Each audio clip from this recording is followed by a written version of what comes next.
आज का पहला पाठ न्यायकर्ताओं का ग्रंथ अध्याय 9 पद संख्याएं 6 से 15। तुम राजा का शासन चाहते हो, किंतु प्रभु ही तुम्हारा राजा है।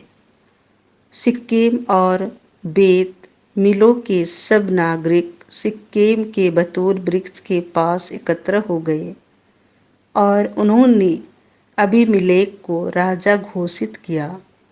जब जोताम को इसकी सूचना मिली तो वह जाकर गरिज़मीम पर्वत के शिखर पर खड़ा हो गया।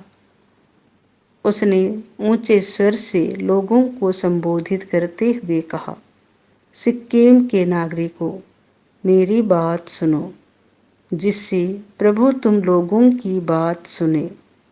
वृक्ष किसी दिन अपने राजा का अभिषेक करने निकले। वे जैतून के पेड़ से बोले, आप हमारे राजा बन जाइए। किंतु जैतून वृक्ष ने उन्हें यह उत्तर दिया, यह क्या? मैं वृक्षों पर राज्य करने के लिए अपना यह तेल क्यों छोड़ दूं, जिसके द्वारा देवताओं और मनुष्यों का सम्मान किया जाता है? तब वृक्ष अंजीर के पेड़ से बोले, आप हमारे राजा बन जाइए। किंतु अंजीर वृक्ष ने उन्हें यह उत्तर दिया, यह क्या? मैं वृक्षों पर राज्य करने के लिए अपने बढ़िया मधुर फल क्यों छोड़ दूं?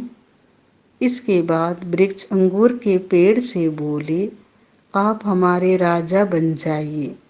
और अंगूर के पेड़ ने उन्हें यह उत्तर दिया, यह क्या?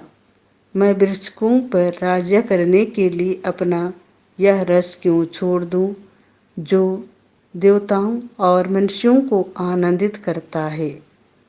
तब सब वृक्ष कांटीले झाड़ के से बोले, आप हमारे राजा बन जाइए।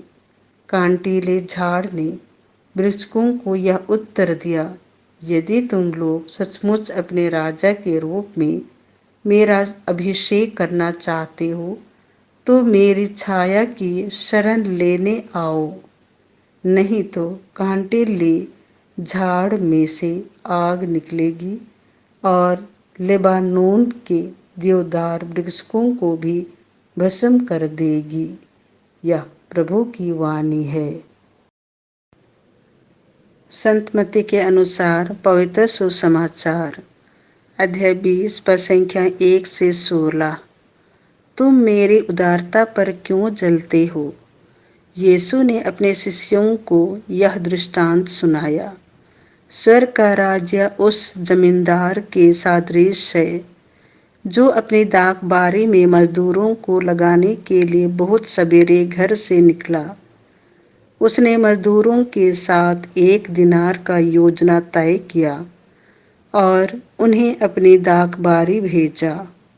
लगभग पहले पहर वह बाहर निकला और उसने दूसरों को चौक में बेकार खड़ा देखकर कहा, तुम लोग भी मेरी दाख बारी जाओ, मैं तुम्हें उचित मजदूरी दे दूंगा।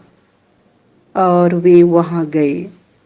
लगभग दूसरे और तीसरे पहर भी उसने बाहर निकलकर ऐसा ही किया। वह 1 घंटा दिन रहे, फिर बाहर निकला और वहां दूसरों को खड़ा देखकर उनसे बोला, तुम लोग यहाँ दिन भर क्यों बेकार खड़े हो? उन्होंने उत्तर दिया, इसीलिए कि किसी ने हमें मजदूरी में नहीं लगाया।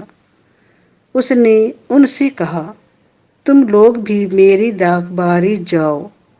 संध्या होने पर दाख बारी के मालिक ने अपने कारिंदा से कहा, मजदूरों को बुलाओ, बाद में आने वालों से लेकर पहले आने वालों तक सबको मजदूरी दे दो।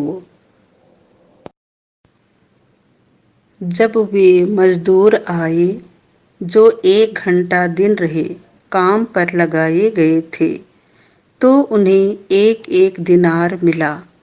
जब पहले मजदूर आए तो वे समझ रहे थे कि उन्हें अधिक मिलेगा, लेकिन उन्हें भी एक एक दिनार ही मिला।